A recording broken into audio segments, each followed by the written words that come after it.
In this section, we are going to study some properties of electromagnetism. As we know, in the olden days, the electricity and magnetism, these two were considered as the separate branches of physics. But after the Ørsted's experiment, the physicists understood that both electricity and magnetism are interrelated. From one field, we can produce the other field, and vice versa. So these two branches are combined. Then we call it electromagnetism. Let us see some basic concepts of the electricity. Then we will consider the magnetic properties. We know the electric charge. The electric charge at rest produces some effect. That effect is the electric effect. Whereas an electric charge in motion produces magnetic effect in addition to the electric effect. So both electric and magnetic effect has its origin in electric charge. So what is the electric charge? So electric charge is the property of a certain elementary particles due to which it experiences a force when placed near another charge. So that is, it is a property, it's an elementary property, and due to the presence of electric charges, it experiences a force when it is placed near another charge. There are two types of charges. One type is called a positive charge and another type is called a negative charge. Here, the both positive, suppose we have two particles with one with a positive charge and another with a negative charge. Then we can see there is a kind of attraction between them. But if we place the two particles with the same charges, so for example, that is the particles with the two positive charges on both the particles, and also if it has the negative charges on both particles, then they will repel each other. So there is a force of repulsion between them. And what is the smallest charge? How much is the charge? We define the smallest charge is the charge of an electron or a proton. We know the electrons has the negative charge and the proton has the positive charge. So one positive charge, that is the smallest charge of the charge, and that is same as the charge of an electron. And we define this the smallest charge. How much amount, that is, it is equal to 1.6 into 10 raised to negative 19 coulomb. Coulomb is the unit of electric charge.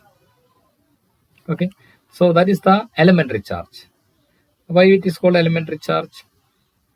And when we observe, when we determine the charges on atoms or any other particles, we can see that the charge of a body is the integral multiple of some basic unit of charge, some fundamental unit of charge. So this basic unit of charge is the and we through the experiment we find that it is equal to the charge of an electron, that is 1.6 into 10 raised to negative 19 coulomb. Okay, and all the charge of a body, now it is equal to the multiple of this charge, this elementary charge. So we can express the charge as an integral multiple of some basic charge, and this property is called the quantization of electric charge.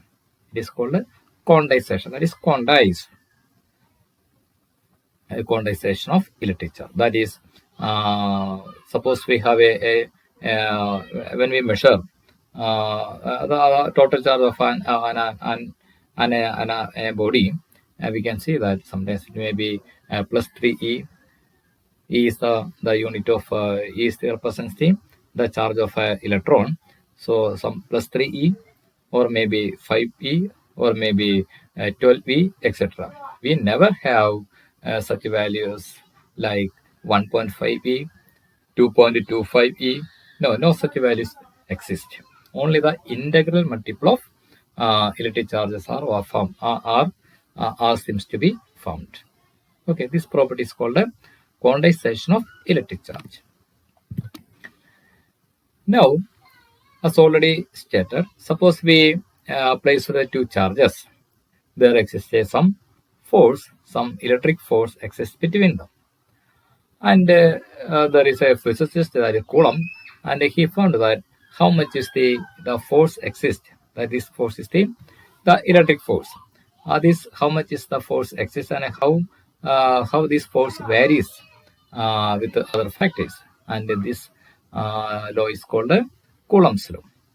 So what is Coulomb's law? Coulomb's law states that the force of interaction between two electric charges is directly proportional to the product of the charges and inversely proportional to the square of the distance between the two charges. Okay, suppose we have the two charges which are placed, so the two charges Q1 and Q2, they are placed at a distance R. Then, according to the Coulomb's law, the force of interaction between these two charges is directly proportional to Q1, Q2, and inversely proportional to inversely proportional to R square. That is proportional to 1 by R square. So we can express F is equal to a constant K. When we change the proportionality, we have a constant, that's K into Q1, Q2 divided by R square. Then later we found that the value of K, that is equal to 1 divided by 4 pi epsilon 0. What is epsilon 0? Epsilon 0 is the permittivity of the free space. Therefore, the force F equal to 1 by 4 by epsilon 0 into Q1, Q2 divided by R square. Okay. So the value of epsilon 0 is 8.85 into 10 raised to negative 12 Coulomb square per Newton per meter square. So that is the Coulomb's law.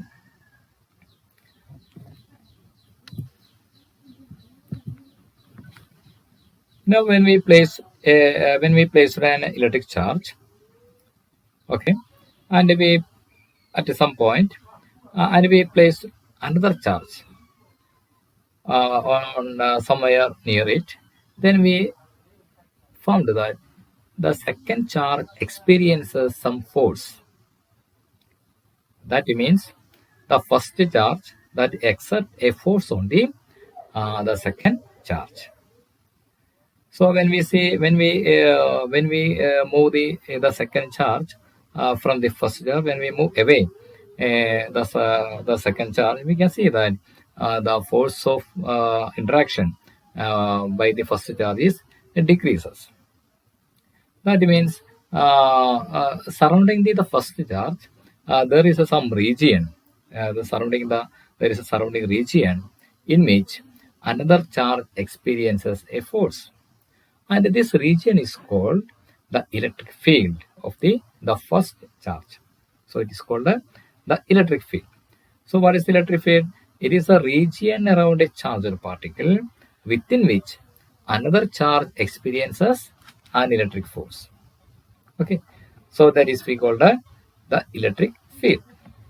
Suppose if a charge Q, it experiences a force F when it is placed at a point in an electric field, then the electric field intensity we measure the electric field in terms of the intensity of electric field or the electric field intensity, that is equal to, suppose F is the force. When we place a charge Q, then the electric field, intensity of electric field is equal to the force experienced on unit charge. That is E is equal to F by Q. F by Q. That is the force acting on unit charge. That is the intensity of electric field at that point. Suppose when we consider the another point, then the force on the same charge may be different. So that may be different value. Suppose if F1 is the force, then F1 by Q. Okay, that means the intensity of electric field is varies. There is varies with the distance from the electric field, the source of electric field. Okay, so from this equation we can have the SI unit of electric field is Newton per Coulomb. Newton per Coulomb.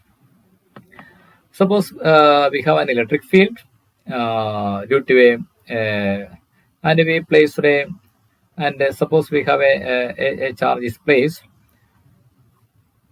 and when we move a charge from one place to another in an electric field, there may be a force of attraction or maybe a force of repulsion. It depends on the direction of the direction of electric field, and as well as the charge of the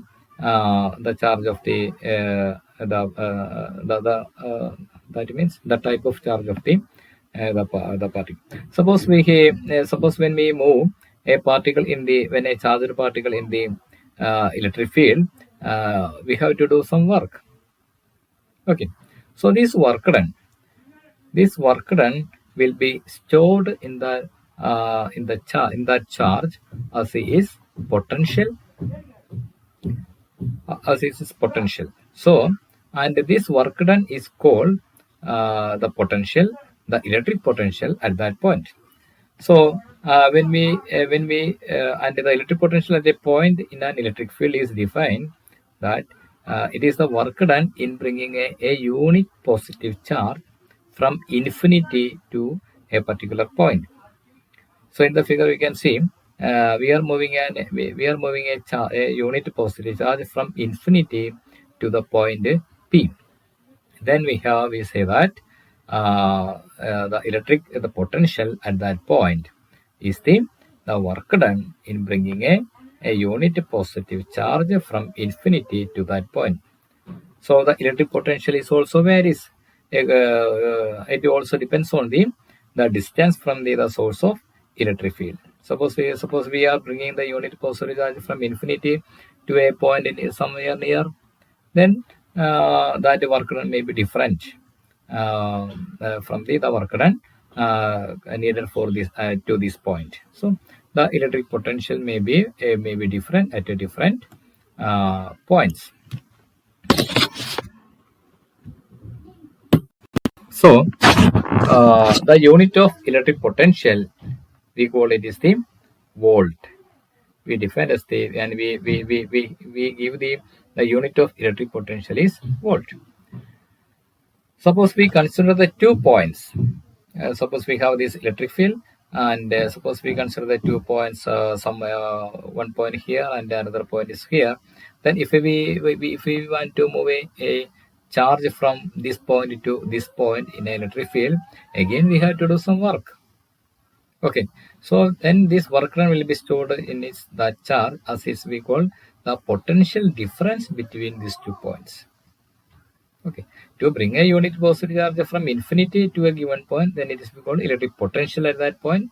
And suppose the work done in moving a unit positive charge from one point to another, then we say that work done is the potential difference between the 2 points. Okay. Now we have another small electrical device that is we called a capacitor. Capacitor basically is a charging device. So we can charge storing device. Okay, it is a charge storing device. So you can see the different types of capacitors used in the various various printed circuit board. Some of us, I think, some of them may be familiar with this kind of capacitors, and basically this capacitor, it is a system of two conductors. You can see it is a system of two conductors placed very close to each other with an insulating medium in between them.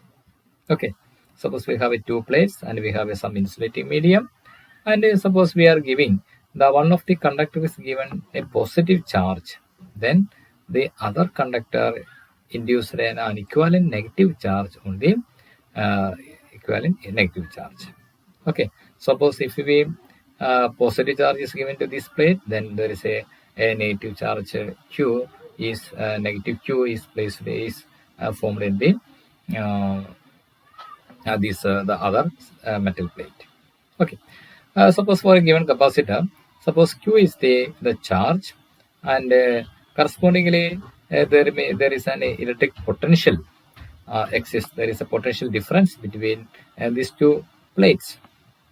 Okay, so suppose V is the potential difference between these two conductors, then we can see that the charge on the capacitor is proportional to the potential difference.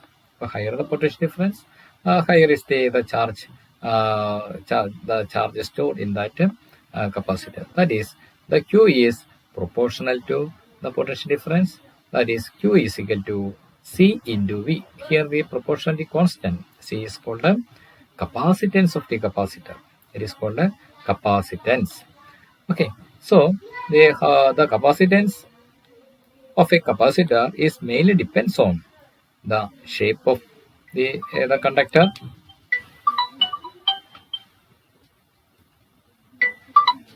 the shape of the insulator, the size, and the separation between the two the conductors, and the nature of the insulating medium between the conductors. Okay, so the unit of the SI unit of capacitance is farad. Farad is also another name of it is the unit is given in respect for the Michael Faraday. So the SI unit of capacitance is farad, and from that equation, Q equal to CV or C is equal to Q by V. 1 farad is equal to 1 coulomb per volt. 1 coulomb per volt. So 1 microfarad is equal to 10 raised to 6, 10 raised to negative 6 farad. 1 picofarad is equal to 10 raised to negative 12 farad. Now, what is the electric current? Electric current is the flow of the rate of flow of electric charge is called the electric current. Okay, suppose we have a conductor and the electrons are flowing. Suppose Q is the amount of charge flowing in a time t, then the electric current is equal to I is equal to Q by T. It is the rate of flow of electric charge. And the SI unit of electric current is ampere. Okay, so I is equal to Q by T. You can also have a Q is equal to I into T, and we can use this relation in the previous slides. There are two types of electric current. That is called a direct current and alternating current, a DC and a AC current. Okay, so what is a DC current? The current whose direction and magnitude remains constant is called a direct current or DC. So in the figure you can see, in the graph you can see there is a in a time t for the direct current you can see the magnitude and direction of this current remains constant. But in alternating current, the current its direction changes alternatively. Then the current is called a alternating current. So in the figure you can see the current is it is varying, and also it also changes its direction. Okay, here the value of the current is increasing and reaches a maximum, and then it comes to the minimum, then it's again going to the negative direction, the other direction, then it again, so and this continues. So there is a changes in its magnitude and direction. So that current is called a alternating current. So this figure we can say there is a sinusoidal variations.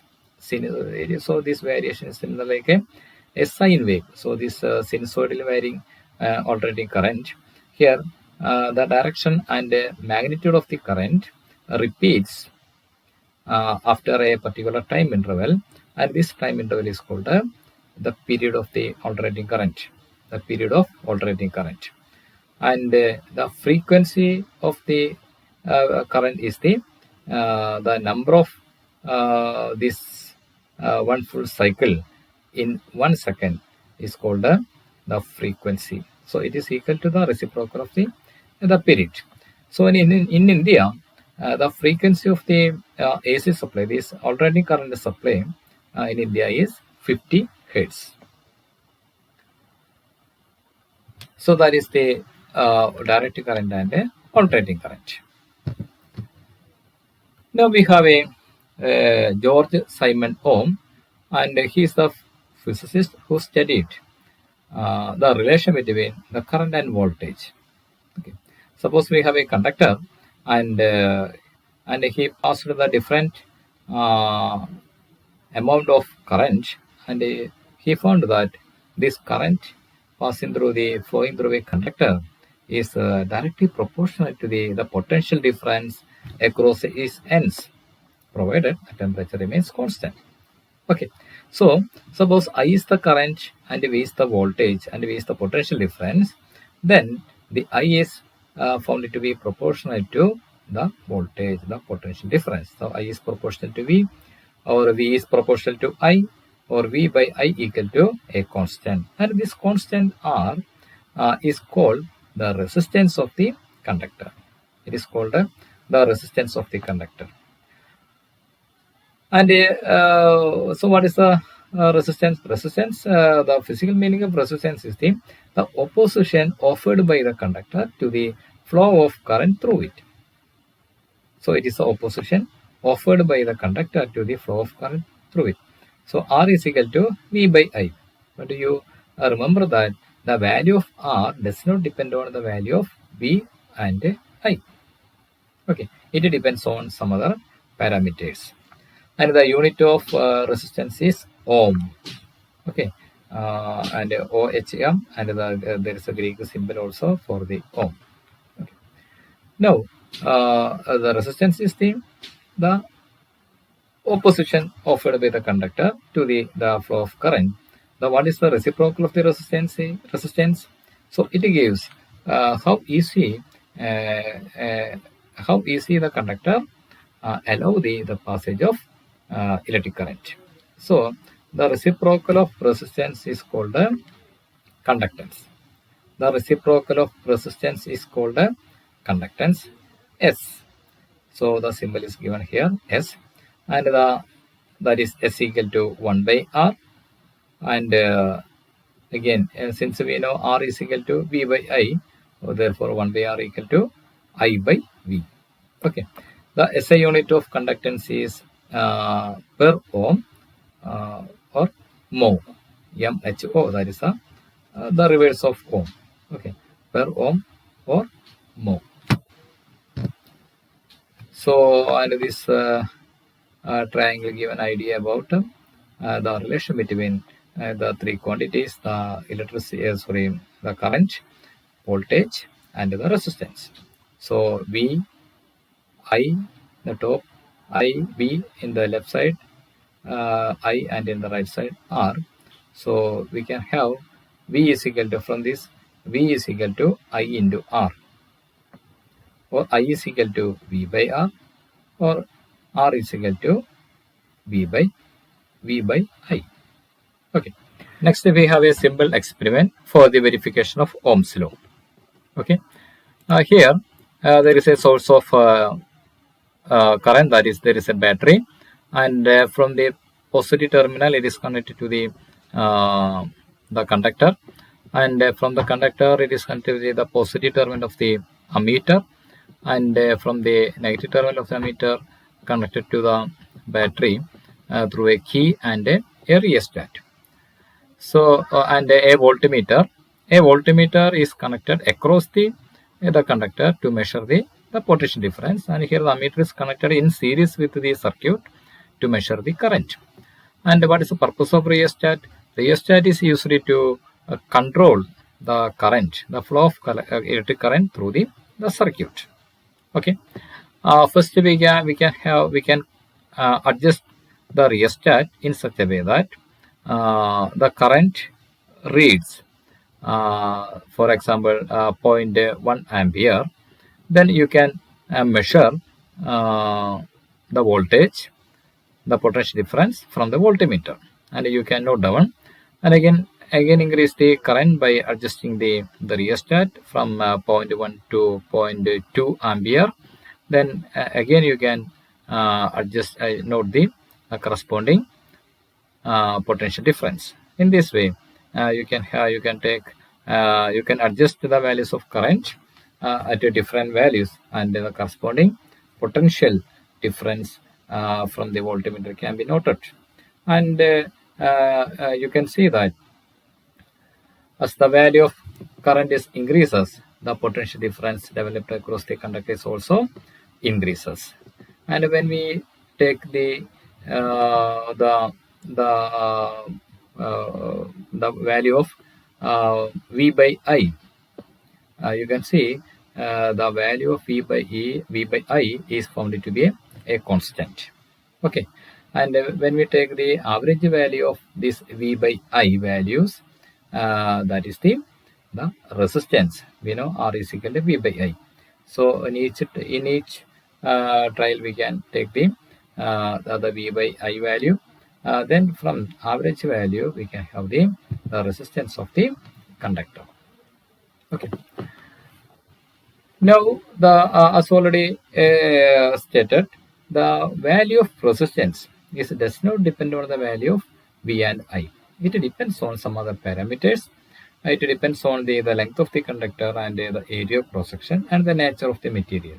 Okay, and how it is depends, as the length increases, the resistance of the conductor is also increases, and when it increases the area of cross section, the resistance decreases. So the resistance of a conductor is directly proportional to the length of the conductor and inversely proportional to the area of cross section. Suppose L is the length and A is the area of cross section, then R is proportional to L by A, or R is equal to a constant into L by A, and this constant is the rho, and this rho is called the specific resistance or the resistivity of the material of the conductor. Okay, so it is the specific resistance or the resistivity. So it is a measure of opposition to the flow of current through a material. So from the above relation we have rho is equal to Ra by L. So from this sorry, the unit of resistivity is ohm meter. So from the symbol you can also symbol ohm meter. So what about the reciprocal of specific resistance? So that is we call the specific conductance, or it is the conductivity of a material, and we denote it by sigma, or sigma is equal to 1 by rho, or sigma is equal to L divided by Ra. So what may be the unit of specific conductance? That is equal to per ohm per meter. That is the unit of specific conductance. Also, what is per ohm? Per ohm, for the per ohm we have mho, MHO. So you can also use the unit of specific conductance, mho per meter. Okay. So let us have this table. What are the factors on which the resistance of a material depends? The first one, that is the nature of material of the wire.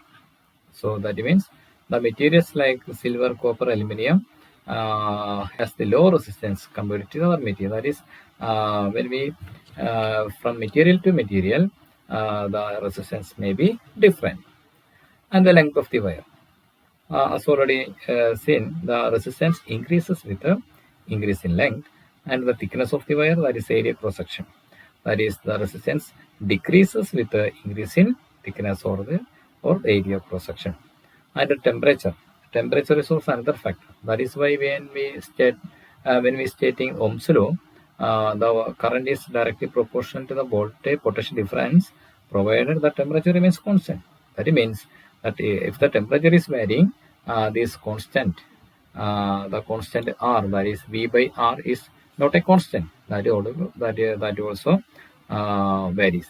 So the temperature is another factor on which the resistance of a material depends.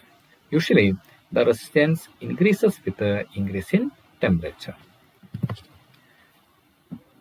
Now, we have a different types of resistors. And here one type of resistor is the carbon resistors. I guess some of you may be already seen these carbon resistors in different the electronic circuit board. So, what is a carbon resistor? It has a cylindrical nature. The shape is cylindrical, and they are made from a mixture of fine carbon fragments and a non-conducting ceramic powder to bind it all together. Okay, so inside this we can see this is a carbon powder, so carbon composition, and we have to bind for the to bind all the carbon powders. We have a ceramic powder to bind them all together, and there is an insulating cover, and these two are the two leads for connecting for the connection purpose. And advantage of carbon resistors, they are very small in size and are very inexpensive. They are very cheap. So that is why we use this type of resistors in most of the electronic circuit. Okay, so how can we measure and how can we understand what is the resistance value of a carbon resistor? So these are very small in size, so it is very difficult to note the value of resistance in numbers. So sometimes this number may not be clear, so that may leads to that may leads to the misunderstanding of the value of carbon resistors. So we are using some color code for understanding the value of resistance of the carbon resistor. Okay, so for the color code, for only the cylindrical body of resistors, we have four color rings. Okay, there are four color rings. Here the first and second color rings represents the first and the second digits. Okay, and what about the third ring? Third ring gives the multiplier. That is, it gives the how much is the multiplier, that is the 10 raised to how much value, that is given by the third ring. What about the fourth ring? Fourth ring gives an idea about the tolerance. Tolerance means the value of the resistance given by this color code, the first three color code, that may be varying. So that is not an exact value. So that may be varying. So maybe it varies with a 5%, or maybe with a 10%, etc. That is given by the fourth ring. Okay. So the last ring, the fourth ring, represents the variation of the resistor value in percentage. Okay. So in the figure we can see the two rings gives the first two digits. That here it is a red. So for the red we have a value. So for each color we have a value. Okay, that is given in the next slide. So for the red we have the value 2, So here it is second value is also second ring is also red, so that is also value 2, so that is 22. Okay, into 10 raised to what about the black? Black it has a value of the black has a value 0. So what is the 10 raised to 0? 10 raised to 0 is equal to 1. So 22 into 10 raised to 0, that is 22. And what about the percentage? Plus or minus percentage, that is 22 ohms with a tolerance rating of and this is the gold, and this gold gives the tolerance value is plus or minus 5%. Okay, so that is the value of this carbon resistor, that is 22 ohms with a tolerance rating of plus or minus 5%. Okay, now let us see what is the color code of the carbon resistors. So we have already stated the first two rings gives the first two digits of the value of resistance. So, and this is the order of the this is the different coloring or the colors for the rings, and we have put it in a particular order, and according to this we have a particular for each color we have a particular digits that represents particular digit. So you can see black we have a 0, brown we have a 1, for the red it is 2, orange 3, yellow 4, green 5, blue 6, violet 7, gray 8, white 9. Okay, so we have the 0 to 9, we have the 10 digits, and the gold and silver, it gives the tolerance percentage, that is 5%. Silver, gold gives the 5% tolerance, silver gives the 10%. If the fourth ring is absent, there is no ring, then we can assume we should assume that the tolerance is 20%. Okay, and there is also multiplier. So for the if the third ring is in black, then it is multiplier is 10 raised to 0, that is equal to 1. If it is brown, it is 10 raised to 1. If it is red, 10 raised to 2. If it is orange, 10 raised to 3. And likewise, if it is white, then it is 10 raised to 9. And if the third ring is gold, then it gives the 10 raised to negative 1. And if it is silver, then it is the 10 raised to negative 2. So this is the different colors and the corresponding values. And using this color code, it is very easy to understand the value of resistor without measuring electrically. Okay, so how can we memorize this these colors and the corresponding values? We have a different mnemonics for remembering this value, and some of the I mentioned the two mnemonics here. You can see the B.B. Roy of Great Britain had a very good wife who wore gold and silver necklace.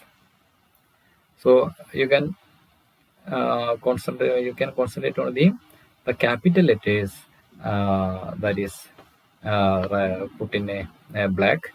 That you can see the BB here, it is a black, brown, and Roy R is red, O orange, Y is yellow. Here G that is green, and B is blue, and V is violet, G is gray, and W is white, and gold and silver. Okay, so you can see this is 0, 1, 2, 3, 4, 5, 6, 7, 8, 9 for the gold and silver. Okay, there is another mnemonics. Black beetles. Okay, sorry, this B should be capital. The black beetles running on your garden bring very good weather. Okay, here B black, and this B brown, or red, O orange, Y green, Y yellow, garden G green, bring B blue, V violet, good G gray, W for the weather, that is the white. Okay, there are when you search in Google, you can see a number of mnemonics for remembering this color code.